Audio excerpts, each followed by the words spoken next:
This is Adam King from Aliens Don't Ring Doorbells, and you're listening to Madness to Creation. Go ahead, say it.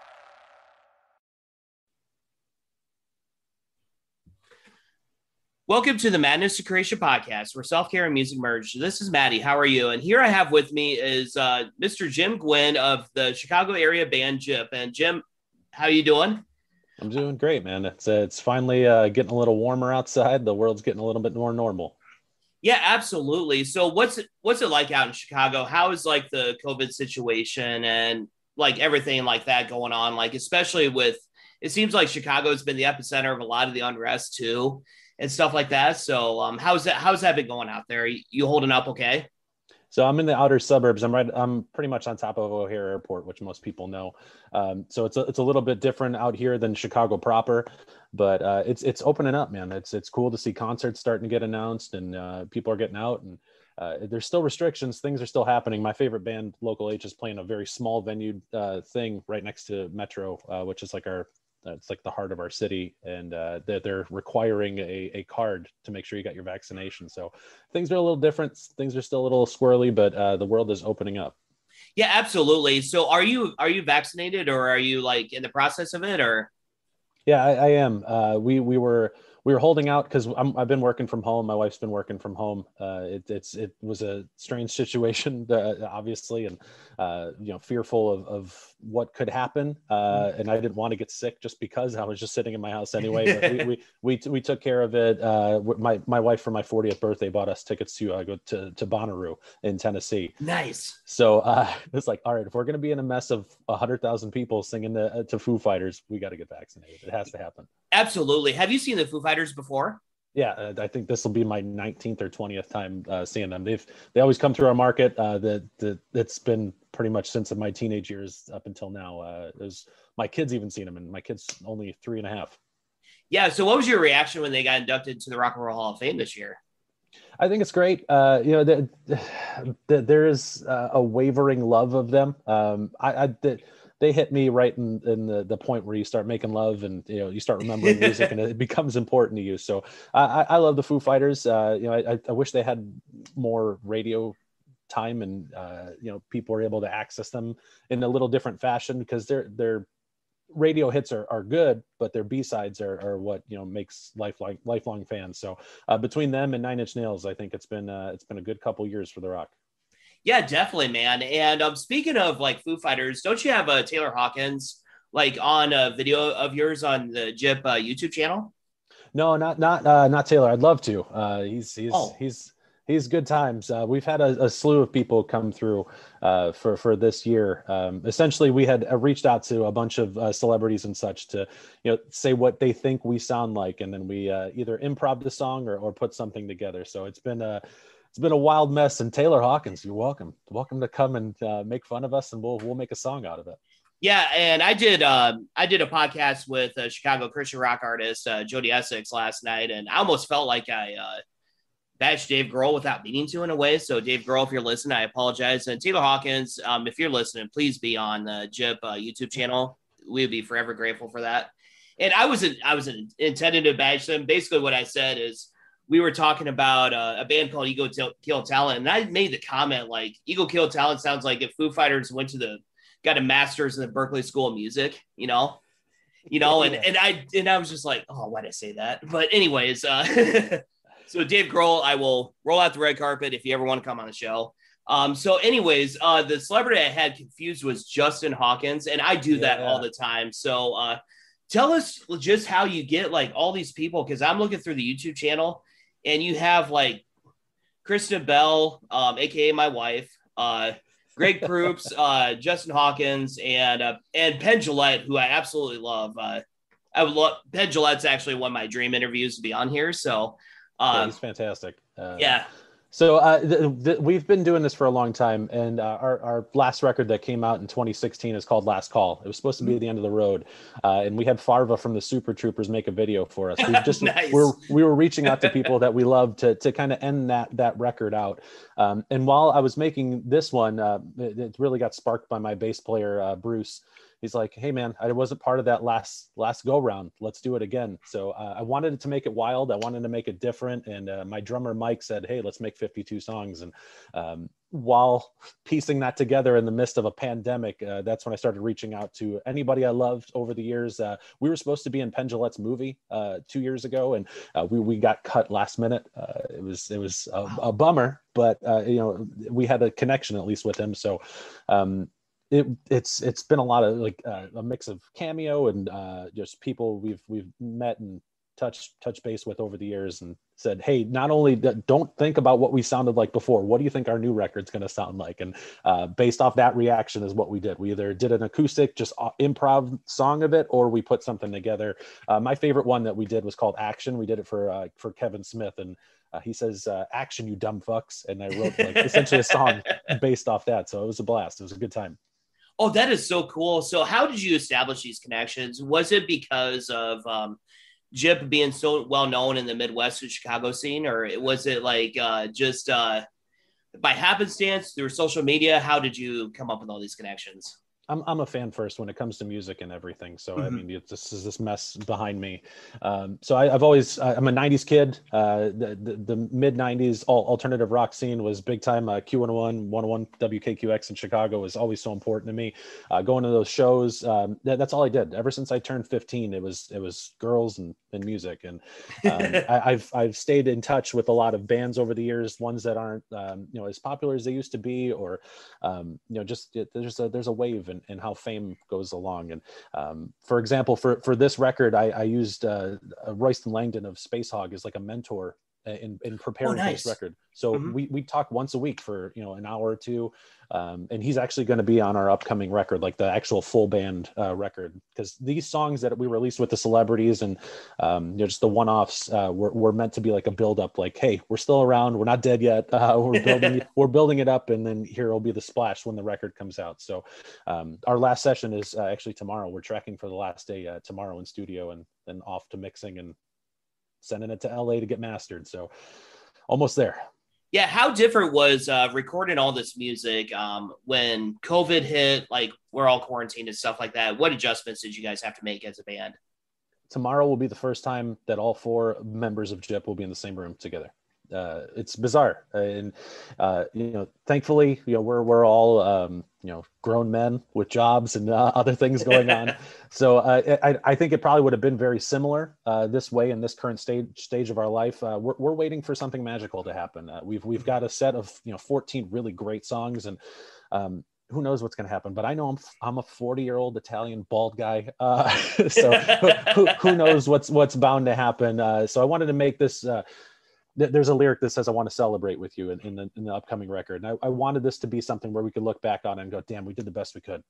So to have everybody come in at separate times made a lot of sense. And most bands go in and record for 2 weeks and they'll be all on top of each other. And there is a beauty to that. There's like a dirty, in the trenches kind of a deal with that. But in the last 2 records we've made, it's not operated that way. So tomorrow will be the last day we're in studio together. We're having a videographer come. It's that important for us. Oh, so will there be like a documentary created or like a behind the scenes video with it, or? It's going to end up becoming a music video. So we have a song called How the Sausage Was Made. That'll be on the upcoming record. I love that song title. Yeah, it's good. And he'll be piecing it together so we could see us performing together, and just some like background stuff of us in studio. It's an important day tomorrow. We're looking forward to it.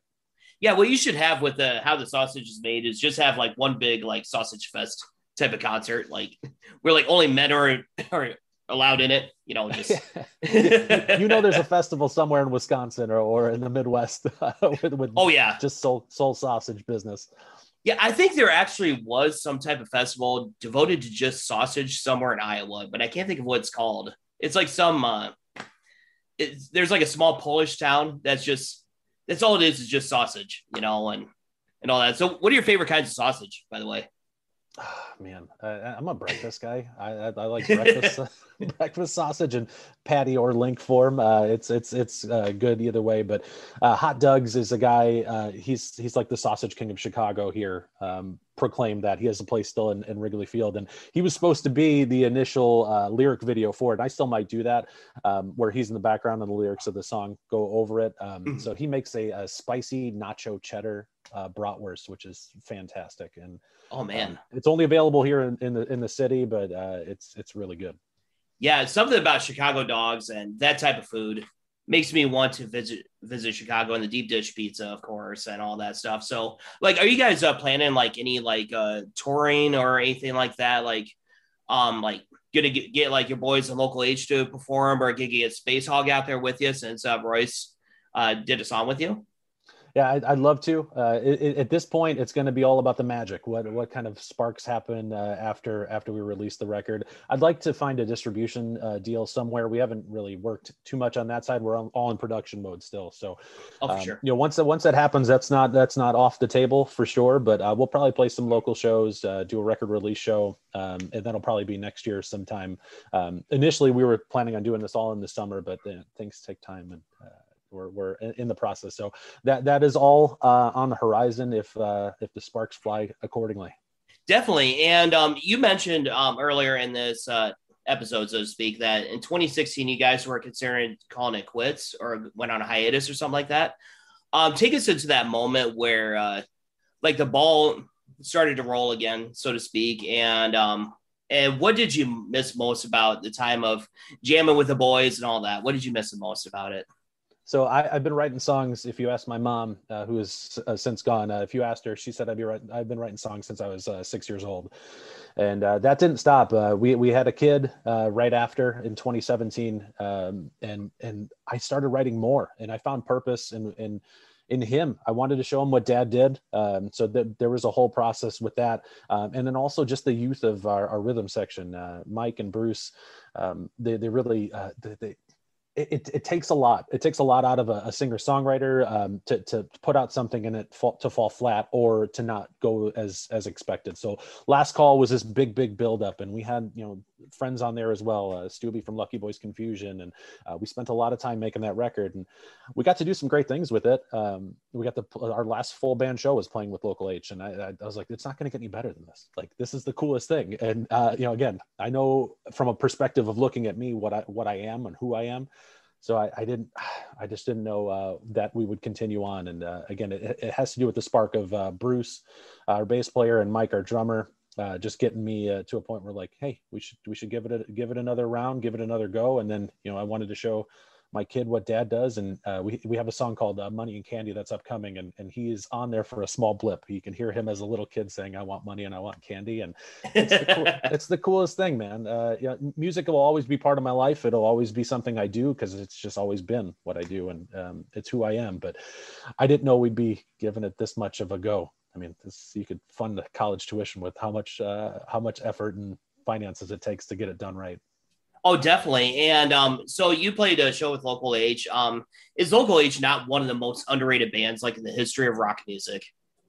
I don't even know if they're underrated. It's I don't know if underrated is the right word, but people know them as the Bound for the Floor guys, the Copacetic song, and the albums that they've done post that. If you see Hey Killer up here, like that still makes my skin tingle. It's so good. I can't do that. I make music and I can't do that. I can't evoke that feeling, that emotion. So I think Scott is the greatest because he's committed his life to doing this, and with the ups and downs of the record industry, it's hard to get your name out there. It's hard to get it nationally proposed, but in this time, I think that they've found that it all is about your committed fan base, and I'm one of them with them. So for us to have held them up and got them to open for Metallica and all these huge things that they were able to do, it's fantastic. And we're recording our record. This is our third record with Million Yen Studios. Andy Gerber's their guy, like their studio guy.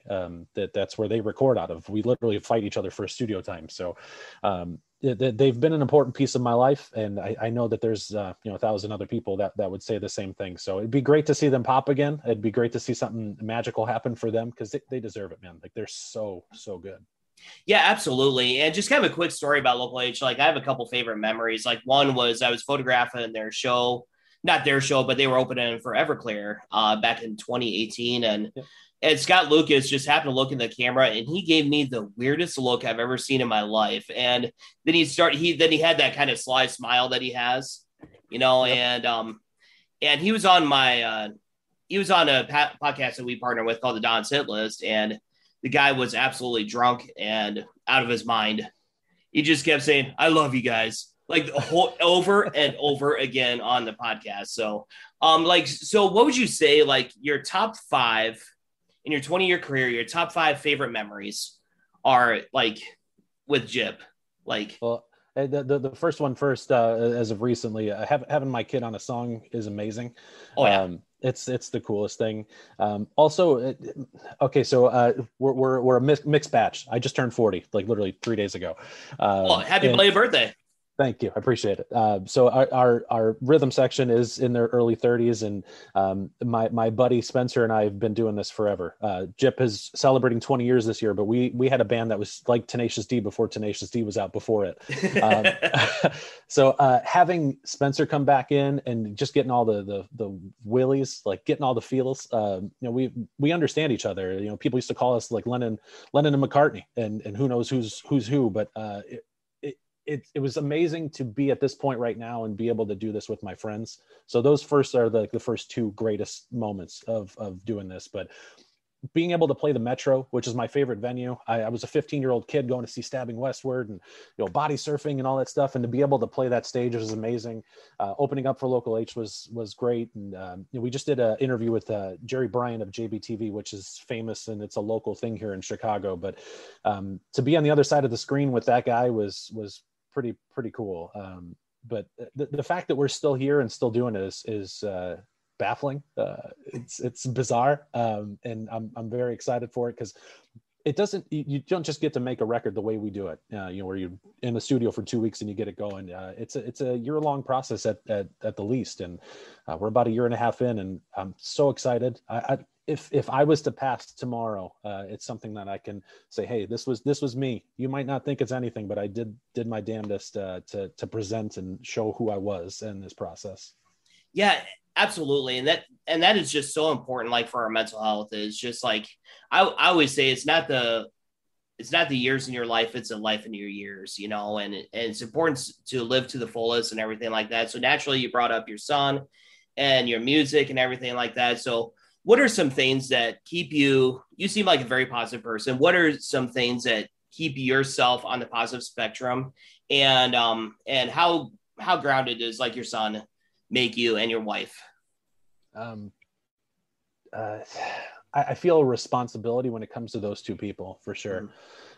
So I know that every day I have to get up, I have to be productive, I have to do my thing, be it work or be it music or whatever. Even this, I mean, music at my stage of the game is a golf game. I'm not a professional.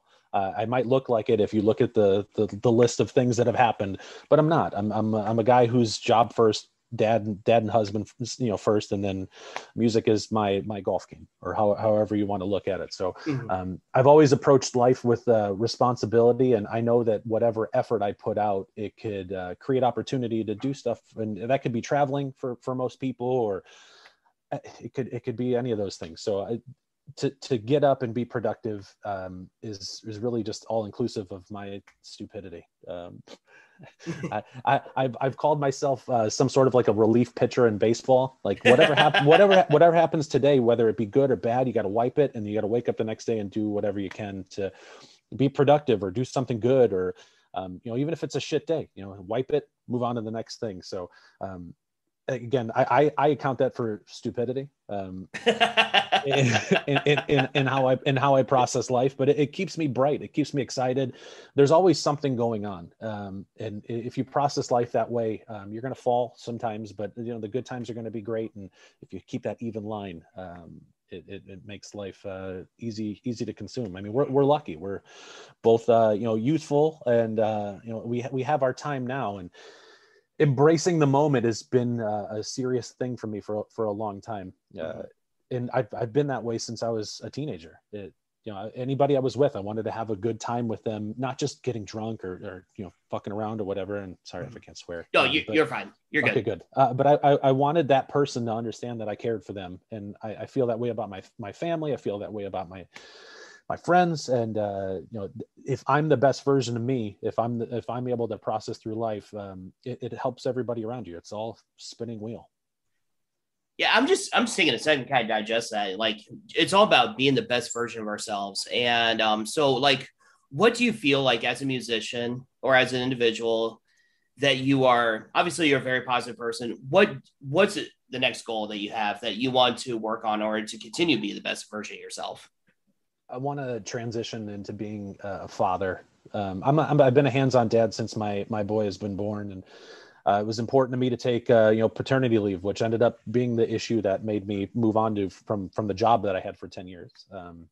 So for me to transition and know that this is a very youthful period, music will be something different to me after this record is out. Like, if the magic doesn't pop, if things don't happen, I know I'll transition into something else. So for me, it's knowing who I am in that moment and what my purpose is, essentially. So right now I'm given that childhood stroke. If you saw the artwork for our record, it's literally like a picture of my head and there's a kid at the wheel under like behind my eyeballs. And I'm letting that kid have one more spin, but I'd like to graduate into being just more focused on getting to be the parent for my kid that he'll need, because he's having a blast. Like, he's gone to more concerts and more states than most people that are my age, which has been great. But I know that at some point in time, I'm gonna have to give him direction in a different fashion. So that's my next goal in life.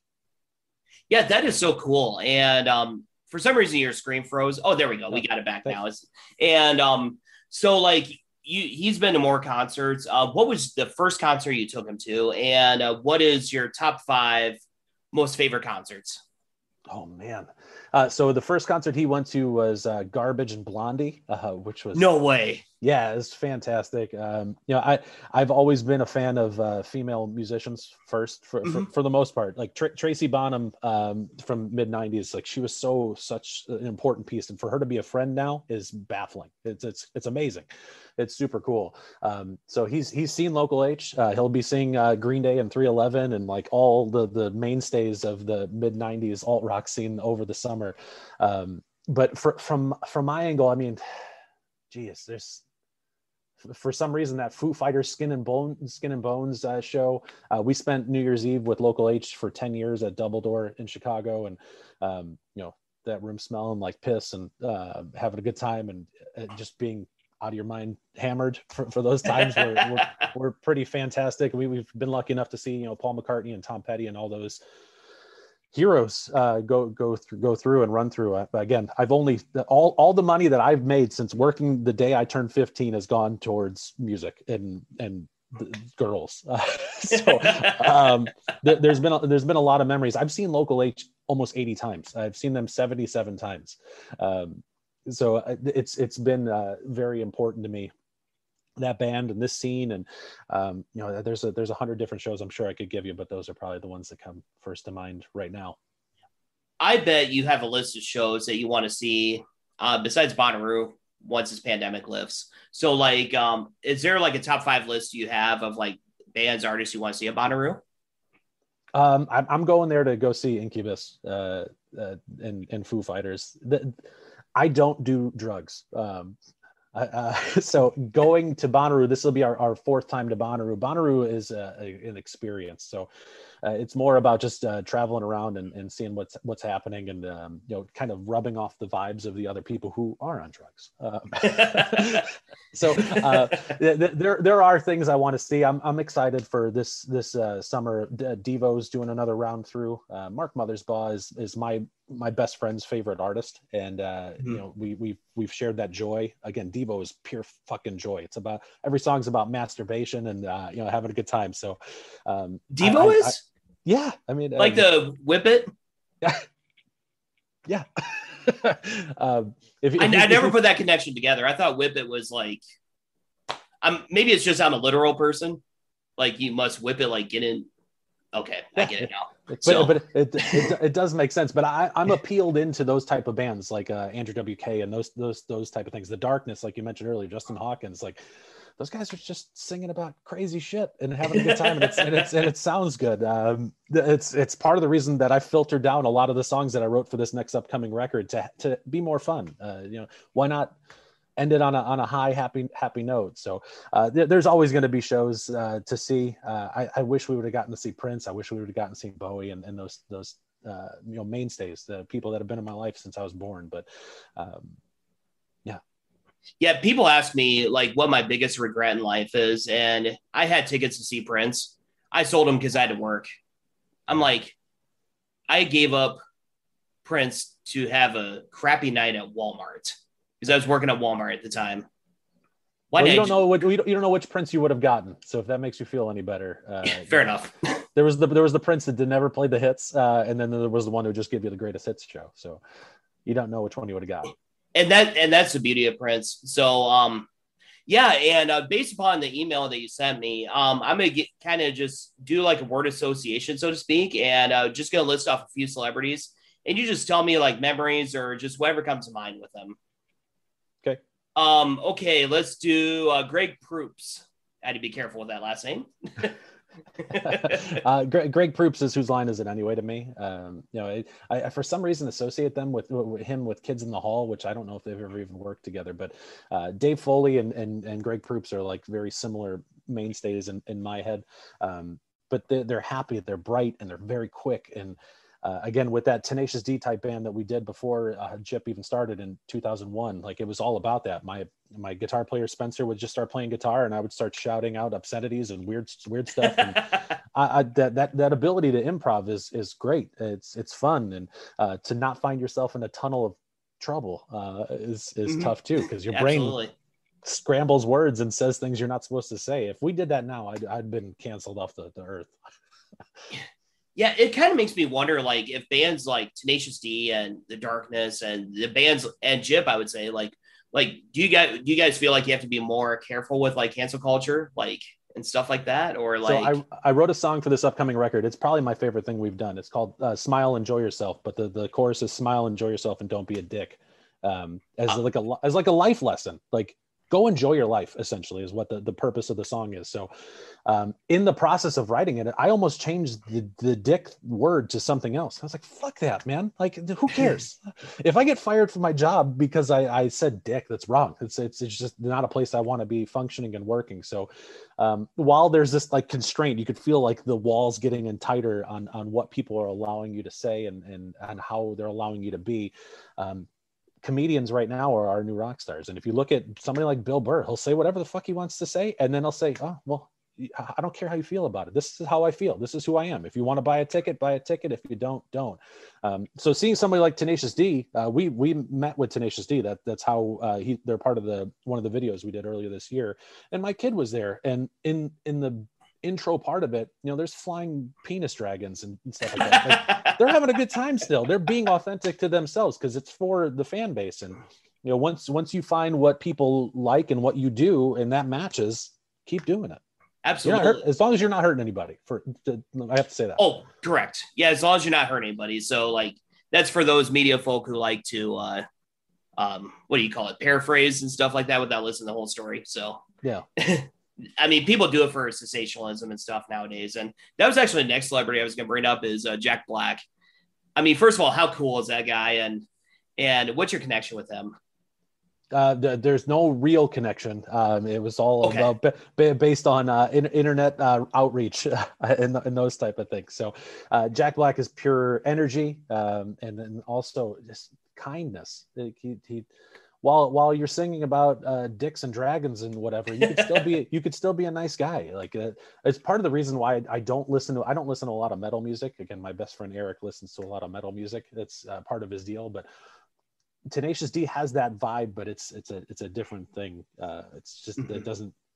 It's silliness. It's about having a good time, and I can always get behind that piece. So somebody like that is a lightning bolt, just like a Jim Carrey type. Like if you're in the same room with them, it must be like tripping in happiness. Absolutely, some sort of happy drug. Absolutely. Oh, and the next one I was going to bring up is probably one of my favorite names I've ever seen in my life, Chip Chipperson. How great is that name, first of all? Yeah. So I've listened to Jim Norton for a while. I respect him and I love him as a comedian as well. But that Jim and Sam show that's on Sirius, I've been on air with them a bunch of times and asked him if I should continue with JIP once we were done with Last Call. After my mom passed, I didn't know where we were going, and I sent him a message and he replied, he's like, fuck it, man. If you want to do it, do it. So Chip is that weird character of Jim's, and it's a good time. And all the points that he made in the video he made for us for this release this year is accurate. People don't even know what the last record is. Nobody cares about anything anymore. So do what you authentically know is you. And if it goes to shit, who cares? Have fun. Yeah, absolutely. And to me, that's the way I think our social media should be and all that. Like, is that how you run your social media, whether it's a YouTube channel or like Instagram or whatever you have? And also, where can people find you, like your YouTube channel, so they can check out these videos? So if so we're JIP Omsh for YouTube. So youtube.com/JIPOMSH. All the videos are going there. All 52 songs that are going to be released this year are going to be there. But we have Facebook and Instagram and all that stuff. And there's been moments where there are people that I don't know that have engaged with me that make everything worthwhile. Just, hey, you made me smile today or whatever. And I say I'm doing my part. That's essentially my comeback to all that stuff. So there's a beauty to the internet. I feel like the internet's like constrained more than society is right now. I feel like algorithms are kind of a bad time for everybody. Like, I feel like I used to see a lot more, especially with stuff I loved. And just because I'm not interacting or engaging with it right now doesn't mean I don't care about it still. So there's a weirdness with the internet now and access to it. But I think it's a beautiful thing. I think it's amazing to be available to somebody in a different state, a different country. Like that part is awesome. But it's just going to be me being silly. And if you want to talk, I will always chat and talk. That's so awesome. And what's the name of your record going to be? And what song are you looking forward to playing the most live? Like, I mean, naturally, I don't expect you to pick one out of 52 songs, but maybe like top 5, let's say. Yeah, I don't know if we'll ever play any of the songs that are released other than the record. So the album title is I Thought This Was Over, because Last Call was the last record. It was supposed to be done. You call Last Call, it's supposed to be toast. I'm most excited to play that song we did with Royston. There's a song called Solid Ground. I essentially wrote it for my buddy Spencer, because he moved away and it wasn't even that far. He's like an hour and a half away, but we don't see each other as much. So the song essentially says, I just want to drive your house. I want to see your face and I want to leave. That's the whole purpose of it. And it's become the more like touchy-feely songs of the group for the record. So there's fun songs like that Money and Candy song and Smile are going to be fun to play always, but that song kind of hits me in a different way as of right now than the rest of the group, and I'm excited to play it. Yeah, absolutely. So are you going to plan on like any live streams or anything like that, or? I'm not sure. I don't know if I'm that guy. Fair enough. If I was to hop on a live stream and see 6 or 7 people, I'd be like, hey, you want to just come over to the house? Let's go someplace. let's get together. We could get together now. Let's hang out. So I'm not sure if I'm that guy at this point right now. I'm sure if, again, that magic happens, that'll be a different situation. But yeah, I would have liked to have seen like more live streams where, like, as you said, like it's people gathered in like a living room or like a studio space instead of like just. To me, it just feels awkward when it's just a band. It just feels like you're watching a practice instead of a concert. Yeah, there are 2 examples I have in my head right now from that. Like 311 did it right. Like they did like a whole orchestration. It was like an event, and they played one record, and it was like a whole thing, and it was pretty to look at, and it was cool. And another band that did it right was Psychostick. They're based in Chicago. They do this song called Beer, which some people know. Oh, yep. Yeah, Beer is good. They did it right. Like they've done live streams better than anybody I've seen, and who knows them past. The crazy people like us right here. So there are ways to do that right for sure. Yeah, absolutely. So just have a couple more questions that I usually ask before I let you go. I plan on releasing a book in probably 2 or 3 years called Lighthouse is the Darkest Distance. It's basically how we in the music industry get through the difficult times. And one of the questions I ask is, what is the soundtrack to your life? You probably answered this question, but is there like any one artist album or genre that you go to when times get difficult. Yeah, good luck with the book. First off, I think that's great. Thank you. It's a hell of a lot of work. I dove into thinking about it once upon a time, and it might still happen when I get older. But it's a lot of work for sure. That's kind of like the question of if you had 5 records to bring on an island and you were stuck alone, kind of a question. It used to be Collective Soul's Blue album. Like that used to be it. Oh, yep. I love that record. There's some Green Day that I'd want in there, but for some reason right now the answer is ska music. I would want something that I could dance around to in my head, whether it be out loud or in headphones, because that kind of thought process, that Real Big Fish, Cherry Poppin' Daddies, Goldfinger, those type of bands were so essential to my upbringing because there was brightness in dark spaces. There was the ability to sing about how you're a phony and you're just playing along. Like if you listen to Real Big Fish's lyrics as they are, they're very dark. But yes, they are. You don't hear that because of the horns and the happiness and Aaron's just playing pickup and it's a good time. So it would probably be that. I wouldn't want to be too sad. I wouldn't want to be too happy, but that middle happy bouncy ground is good. Absolutely, and life is all about finding that balance. And like the next question I have for you is like, do you do any type of mental health regimen? Like some people meditate, some people pray, some people work out and stuff. Like, do you do any of that to keep your mental health balance? Or I'm fearful to ever go see a psychiatrist. If you were a close friend, I'd be saying that to you right now. And I don't know why. But food has always been my outsource. It solved all the problems until now. Now that I've gained more weight and lost weight in this pandemic, it's been a roller coaster. I can relate. So food is no longer going to be the answer. But when the pandemic hit last year, I was scared, man. You have a kid to take care of. How are you gonna feed your family? And thankfully, work was able to transition to be in a way where I could do it from home.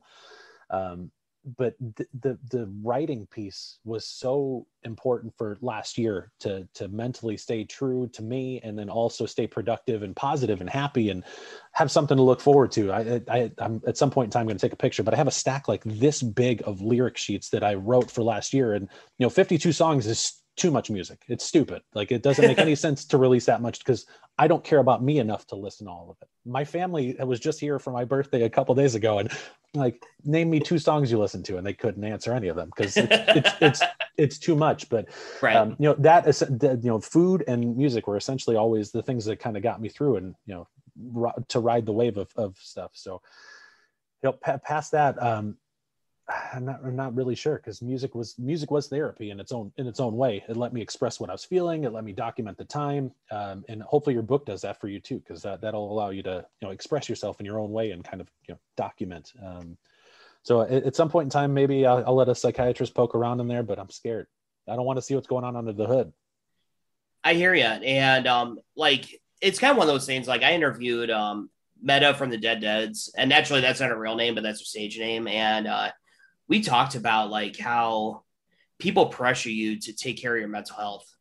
I mean, it's like, what if you just wanted to be a piece of shit for a day and just lay in bed all day? And if you get up and shower, great, just survive to the next day. And I don't mean piece of shit as derogatory, obviously. I just mean just lazy.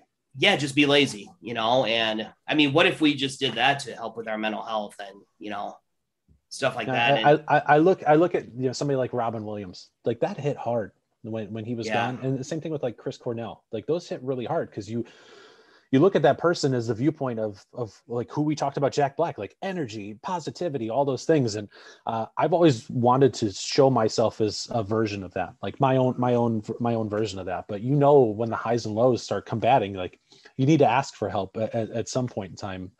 But it's tough when you think you can man the train, when you can, be behind the wheel and operating and everything should be fine. And again, the Chris Cornell anniversary just came up. Like, how is that guy gone? He had everything as far as how you see it on paper. He had a family, he had a band, he had his solo stuff.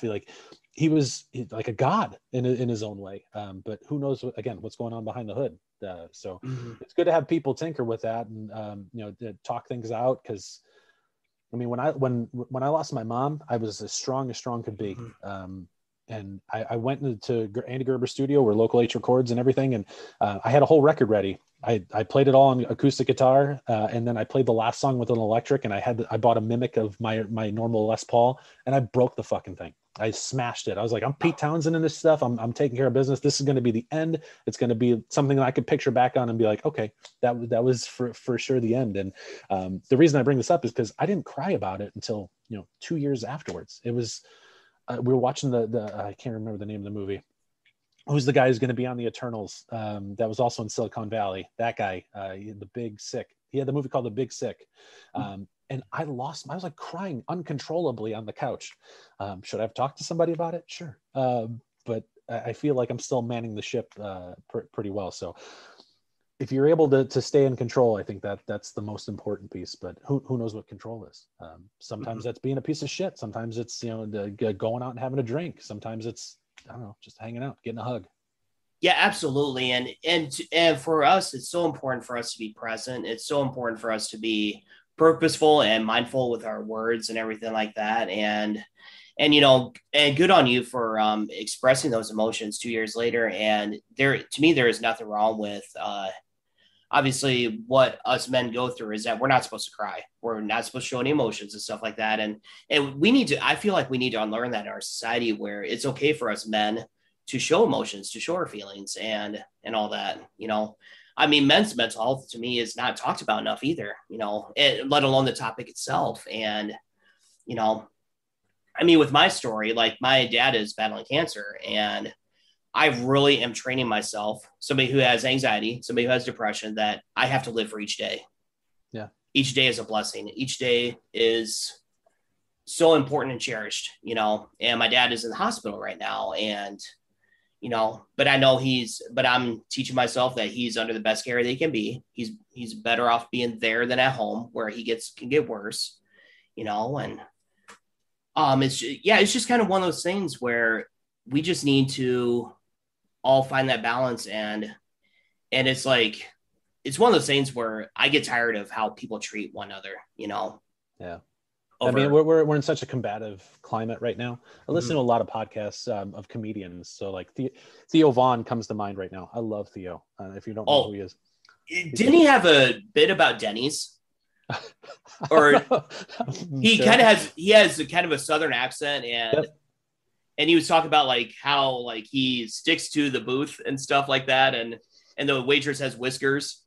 It is the funniest bit. You got to check it out. Anyways, I will. I mean, I listen to 6 hours of him a week, I feel like. So I love that dude so much, but he's somebody who's conflicted. And who knows what this is, first and foremost? Like, what is this experience for you, for me?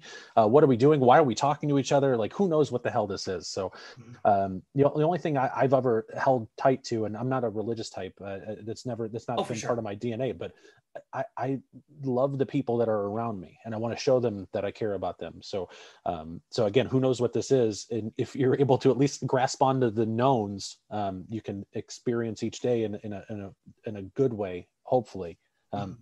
In my case with my mom, I mean, she passed at 52. It was super tough. And, to see her going through those motions, I was like, well, you have a 12-year-old daughter, you should leave something for her. And like that I was still trying to think in the day for her, which is, it's hard. It's impossible. So men's mental health is probably not talked about well. We're looked at as the enemy. You have a penis, you're the enemy. It's a tough environment, but we're having the same experience. We're all living in the same world and functionality and interaction and all those things. So I don't know, find happiness where you can, be it a podcast, music, or whatever, and you try surviving each day. Yeah, and to me, we just all need to realize that we're all in this together. I know we heard that phrase so many times in 2020, that we're in this together, like with COVID, but we're also in this together when it comes to mental health. And we just need to somehow find a way to end the stigma of it. And I don't know what the answer is. And I know, not being forceful about it, I'm trying to find that balance between, yes, advocating for it, but not being forceful. Because I find if I'm forceful, then I push people away from my ideas and stuff. But I think it's just so important that we're just there for each other, like in this moment, and Yeah, we're in this together, but we're also you as a self person. You're in this to be the best version of yourself, to make the wheel turn. Because who knows how many years we're going to have? Who knows what this is? What is this life? Right.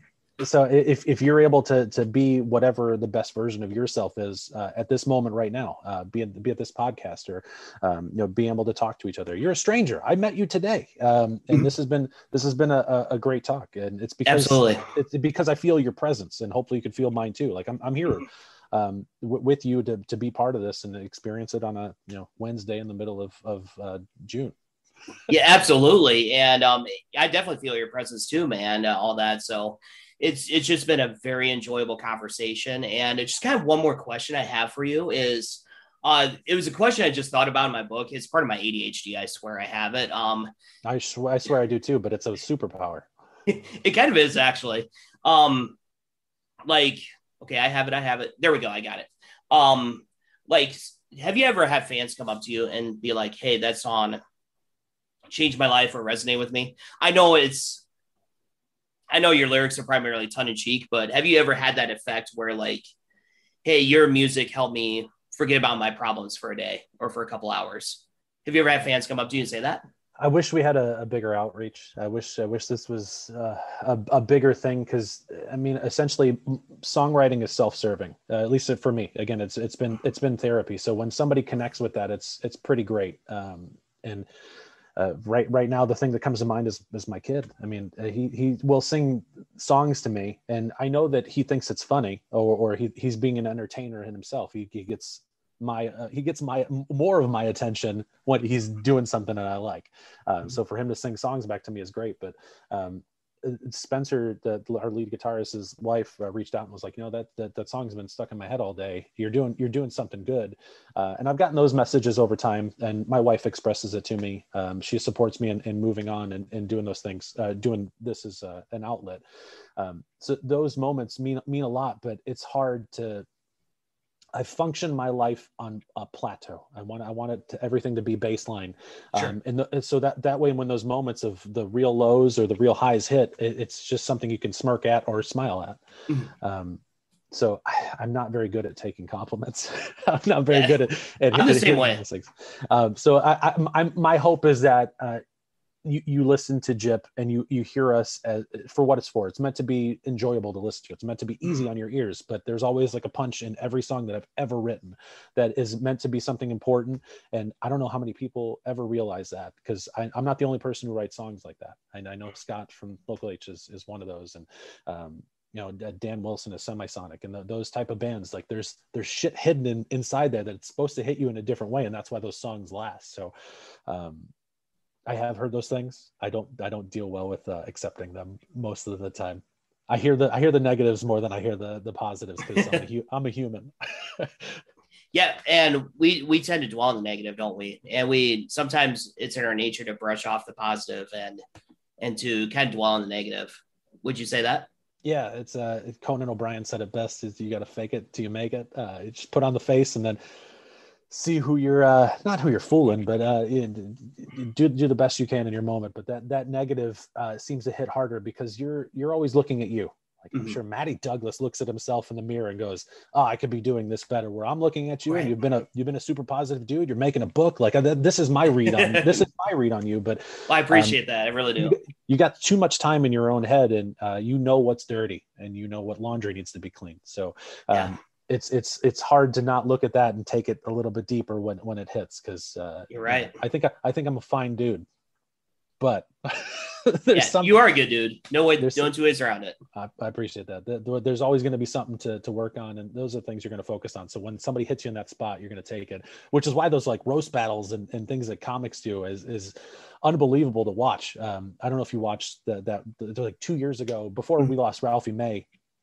They hit him in some spots where you could tell it like hurt, because it was the thing that was most present in his forefront of his head. So I don't know where I was going with that, but fair enough. And yeah, it kind of makes me wonder about those celebrity roasts. Like, I'm kind of thinking about, like, will we have another Robin Williams because of the celebrity roast? Because sometimes they can, like, dig that knife into the person's heart and just kind of twist it and all that stuff. It kind of makes me wonder, because like ever since Robin Williams took his own life, I kind of wonder, like, are comedians as happy as they appear to be? Because believe it or not, I do a little stand-up comedy on the side, and it's just open mics and stuff like that.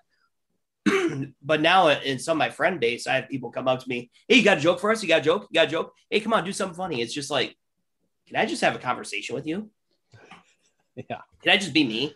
Yeah. I don't want to be the puppet, the clown all the time. It's a tough environment. And again, back to Jack Black. Jack Black is the Robin Williams of this time.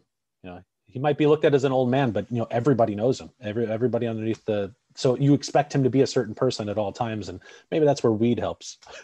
maybe that's where doing that kind of stuff just kind of keeps you foggy and floaty and happy. But it's impossible. It's impossible to any time live up to what people perceive you as. We've talked about Scott a lot. I love Local H so fucking much. They're so important to my relationship and who I am and what I am. But I've seen Scott jump in the crowd and beat up a guy. Like I've seen him, like freak out because he was tuning too long or whatever. So I always thought of him as like our asshole. Like, you're our Chicago asshole. But I know he's not that guy. I know he's a loving guy. He just did this charity thing yesterday, and anybody you perceive is going to have that first thing that you expect from them. Mm-hmm. And, we're complex. We're all complex things. Yeah, it's kind of like when I said, when I was photographing him, he gave me that dirty look. I did not know how to take it. I was just like, I'm just doing my job. Like, yeah. If you want me not to take your picture, let me know, and then he kind of gives me that sly smile because he knew he was messing with my head, and because I was kind of like, it was kind of looking around like, did I do something? Like, did I leave the flash on or something like that? But it turns out he was just basically trolling me. So, yeah, well, he I'm sure he doesn't know either. I'm not famous. So and I know that he's not even like Dave Grohl famous. Like, so I can't imagine being in the behind those eyes and looking at everybody as, what are you trying to get from me? What's happening? Who are you in this situation with me? Because we're all engaging. We're all like animals. Like we're walking around in the forest, and if you see somebody bigger than you, you're like, what's your deal? Exactly. What are you doing here? So I can't imagine. Yeah, definitely. So, what else would you like to add? We covered a lot of ground. Anything that we need to recap or anything like that, or where people can find you? Find us at getjip.com, getjip.com. That's where all the links are for the socials and whatnot. Enjoy your fucking life. Smile, Absolutely. Enjoy yourself, and don't be a dick. It's how we should all process through. It's been a great talking with you. Absolutely. We're doing this round, man. We're landing this plane tomorrow. Last day tracking is tomorrow for this record, and it's been a long time coming and a lot of fun. It's been a great 20 years for being what it is, and we're nobodies in the middle of Chicagoland, and hopefully some magic hits us, and we're able to find more people and tell them the same thing. Enjoy your fucking life.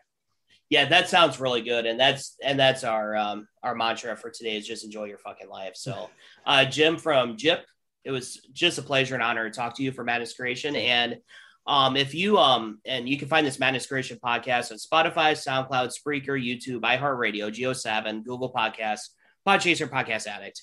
So I think I got them all. But anytime you want to come back on the show, you're more welcome to. And if you ever perform in Iowa or Minnesota, I'd love to buy a ticket and come to your show. Thanks, buddy. I wish you well with everything that's going on. I know it's heavy. It's heavy. Find your peace. Absolutely. Stay happy. Keep that other guy happy too. It's important. It was shrimp for my mom. Who knew? Like, out of all the things in the world, all she wanted was shrimp from our local grocery store. So find that thing. Yeah, absolutely. And for my dad, it's just sit down, watching baseball with him. We're both big baseball fans. He's a big Twins fan. I'm a diehard Mets fan. And one of you is doing okay right now. Yeah, Mets are doing fine. The Twins are not so much. But yeah, the White Sox are. It's going to be too much. I'm a Cubs fan, but I play. We got two teams in our town. Why not watch both of them? White Sox are looking pretty good. Yeah, it's going to be scary when everybody gets healthy on the White Sox. Yeah. And if they get Chris Bryant, if that ends up happening. Is he getting rumored to get traded across town? He's in the last year of his contract. And I know that they're playing like lights out for this season to see if they could get the front office to pay him. But I don't see them finding $300 million for him. So we'll see what happens. Right. Yeah, absolutely. So Jim, it was an honor again. So thank you so much. Thanks, Maddie. All right. See ya.